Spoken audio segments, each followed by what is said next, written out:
भगवान की प्रशंसा करते करते महात्मा मुनि अत्रि जी के नेत्र झरझरा उठे। छंद का दर्शन करिए।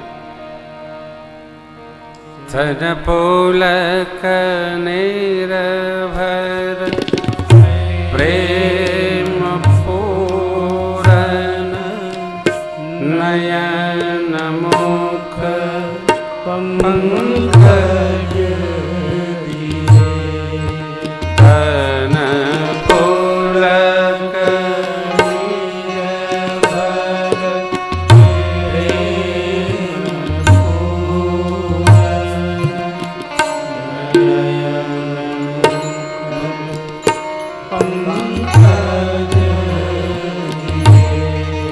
बन ज्ञान गुण गोतीत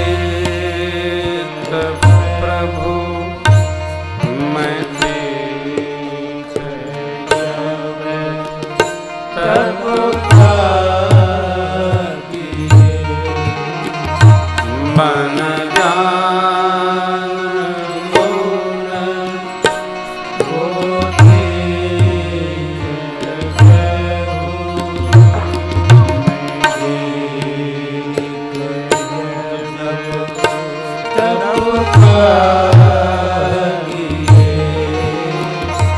जप जोग धर्म समूह ते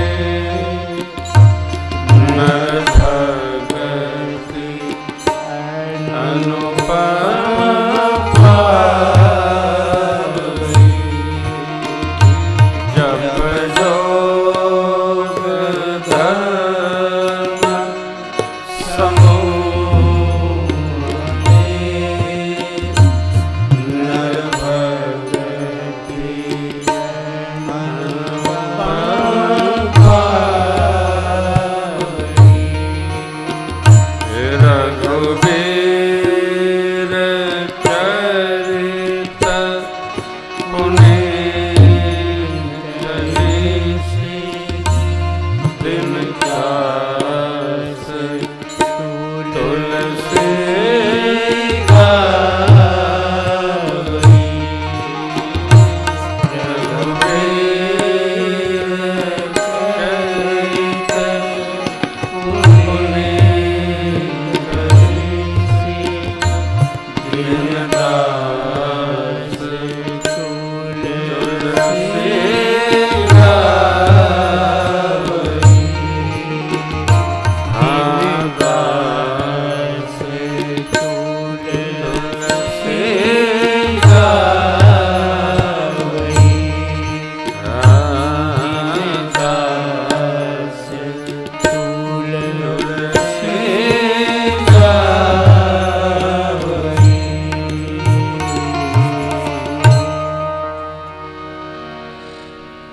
अत्रि जी महाराज भगवान के श्रीमुख का दर्शन करके मुख कमल को हृदय में पधराए, नेत्र से प्रेम अश्रु झरझरा रहे हैं अत्रि महाराज के। क्यों? भगवान की ऐसी माधुरी झांकी का दर्शन हुआ। प्रभु ज्ञान से बोध होता है।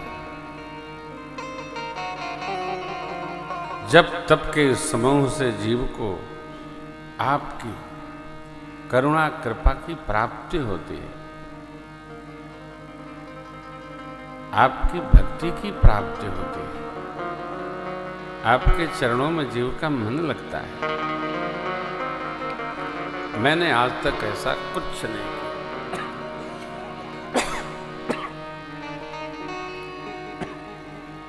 निरंतर भगवत साधन में लगे हुए अत्रि महाराज कहते हैं, मैंने कुछ नहीं किया, इसलिए मैंने आपसे निवेदन किया, करो, मौन करो।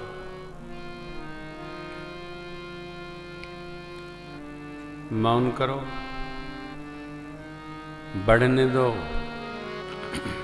जितनी बार कान में आएगा उतना पुण्य क्षीण करेगा। गोस्वामी जी महाराज कहते हैं, कलिमल समन दमन मन, राम सुजस सुख मोह, सादर सुनहि जतिन, राम कल काल के कलमशों का, काम क्रोध मद मोह लोभ और मत्सर, कलमल शमन दमन मन को शांत करने का एकमात्र उपाय है प्रभु के यश का श्रवण करना। आदर पूर्वक जो श्रवण मात्र करता है भगवान की कथा को, उसके ऊपर मेरे राम जी अनुकूल रहते हैं, ऐसा गोस्वामी जी कहते हैं। श्रवण करना। कभी भी आपका कोई प्रिय आपके साथ हो, जिससे आप कथा में बैठकर हालचाल पूछते हैं, तो उससे थोड़ी दूर बैठिए कि पूछ न पावे।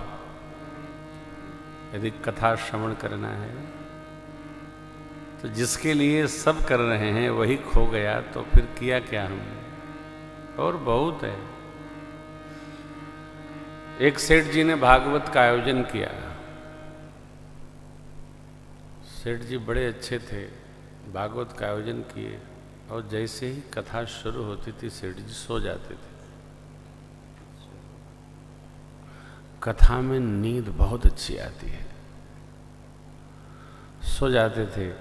और जो व्यास जी थे वो परेशान रहते थे कि ये सेठ हमको बुलाए हैं और नित्य प्रति सो जाते हैं, तो मैं कथा क्यों सुना रहा हूँ, चलो लाल जी को सुना रहा हूँ, सुनाए। एक दिन व्यास जी को बर्दाश्त के बाहर हो गया, तो बोले सेठ जी आज हम हुकारी परवा कथा सुनाएंगे आपको ध्यान लग जाता है, क्योंकि व्यास को ये भी बोलना बड़ा खतरनाक है कि यजमान को क्या बोले दक्षिणे फंस जाए, क्या फायदा है। कई तरह का ध्यान रखना पड़ता है, क्या अच्छा क्या बुरा।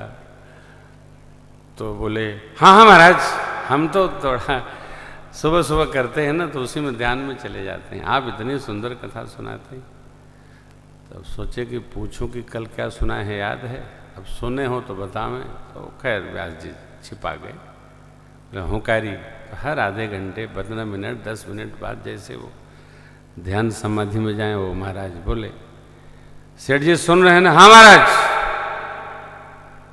सेठ जी सुन रहे हैं ना? हाँ महाराज। 4-5 बार कहे सेठ जी सुन रहे हैं, सेठ जी सुन रहे हैं। सेठ जी जी रहे हैं ना? हाँ महाराज। सेठ जी मर गए? हाँ महाराज। अब उनको तो पता नहीं चले कि हम क्या कह रहे हैं। कई लोग जगते जगते सो जाते हैं, सोते सोते जाग जाते हैं। मेरी आपसे प्रार्थना है, देखो आप, अर्थ की कोई कीमत नहीं है, समय खर्च किया हमने, तो प्रयास करिए जितनी देर बैठे हैं कथा श्रवण करें, क्योंकि ये बाबा ने कहा, देखिए सादर सुनहि जतिन पर राम रही अनुकूल। अब ये सोरठा बाबा लिखते हैं, कठिन काल मल को धर्मन ज्ञानन जो गजप परिहरि सकल भरो राम ही भज